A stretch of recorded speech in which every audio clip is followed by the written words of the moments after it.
Like the son by R K. Narayan. Like the son में आर.के. नारायण हमारे पास ईमानदारी, संघर्ष, क्रोध, परिवर्तन और अस्वीकृति का विषय है।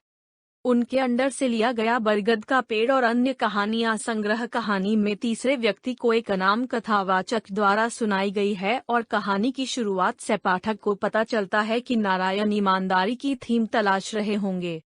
शेखर ने एक दिन सच बोलने का फैसला किया, भले ही वह अपने जीवन में उन गुणों के बारे में सच बताने के परिणामों से पूरी तरह से वाकिफ हो। कुछ ऐसा है जो ध्यान देने योग्य है जब शेखर अपनी पत्नी के भोजन पर टिप्पणी करता है कि यह अच्छा नहीं है।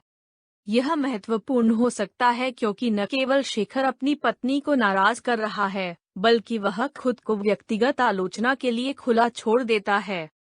हालांकि इस अवसर पर उनकी पत्नी ने जवाबी कार्रवाई नहीं की, भले ही वह शेखर की बेरुखी और ईमानदारी से हैरान हो। यह एक ऐसा मामला भी हो सकता है कि शेखर को उम्मीद है कि अगर वह उनके साथ अधिक ईमानदार है तो अन्य बदल जाएंगे। फिर भी शेखर में कोई बदलाव नहीं होना है। जरूरी नहीं कि वह उसी आलोचना के लिए खुला हो जो वह दूसरों को देता है। स्कूल में उनके सहकर्मी के साथ हुई घटना भी दिलचस्प है क्योंकि शेखर की राय केवल उन्हें उनके सहयोगी से अलग करने के लिए दिखाई देती है।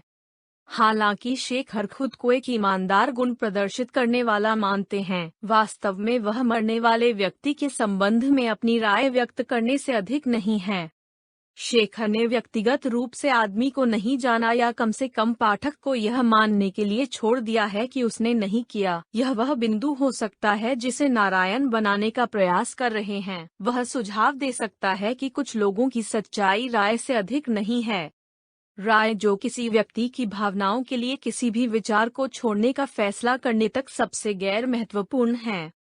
शेखर ने जानबूझकर उस गंभीर गड़बड़ी के बावजूद कुछ चुना है, जिनमें से एक दूसरों से अलगाव और दूसरों द्वारा अपनी राय या ईमानदारी के कारण शेखर के साथ रचनात्मक रूप से जुड़ने से इनकार करना है। हालांकि शेखर दिन की शुरुआत से ही जब उन्होंने अपनी पत्नी के खाना पकाने की आलोचना की, तो उन्हें उन परिणामों के बारे में पता है जो दूसरों के प्रति उनकी ईमानदारी का इंतजार करते हैं। अगर कुछ भी सुझाव दे सकता है कि शेखर या तो मूर्ख है या बहादुर है, यह भी मामला है कि शेखर की ईमानदारी कितनी फायदेमंद है। जब उसकी पत्नी की बात आती है तो वह गुस्से में रहती है जिसे वह आलोचना मानती है, लेकिन शेखर के लिए खाना बनाना जारी रखती है।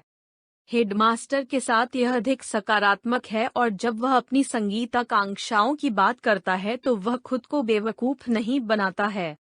शेखर के इनपुट के लिए धन्यवाद कि उन्होंने अपनी संगीत क्षमताओं के बारे में क्या सोचा था। हालांकि यह ध्यान देने योग्य है कि हेडमास्टर ने मामलों को थोड़ा बहुत व्यक्तिगत लिया हो सकता है, भले ही वह शेखर का आभारी है।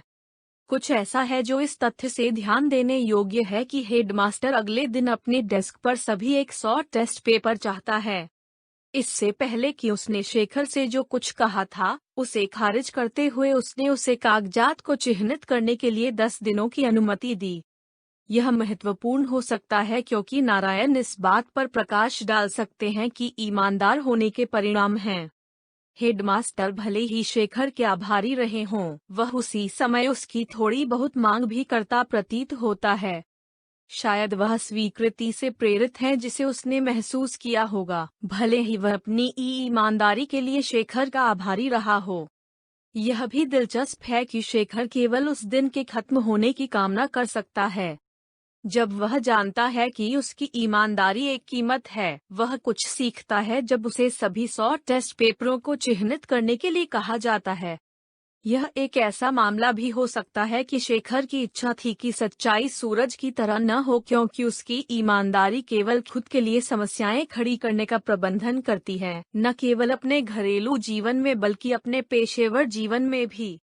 जैसे कि शेखर के प्रयोग के लिए ट्रिगर क्या कहना मुश्किल है। शायद वह चाहते थे कि एक दिन पूरी तरह से ईमानदार रहें, भले ही वहां पर नतीजे हों। यह जीवन के लिए एक आदर्शवादी दृष्टिकोण है और जैसा कि यही कारण हो सकता है कि शेखर केवल एक दिन के लिए पूरी तरह से ईमानदार थे। वह जीवन की वास्तविकताओं और इस तथ्य से अवगत रहा होगा कि ईमानदार होने के अपने परिणाम हैं। जैसे कि ईमानदार होना सच्चाई के साथ विनम्रता पूर्वक विकसित होने के लिए अधिक फायदेमंद है।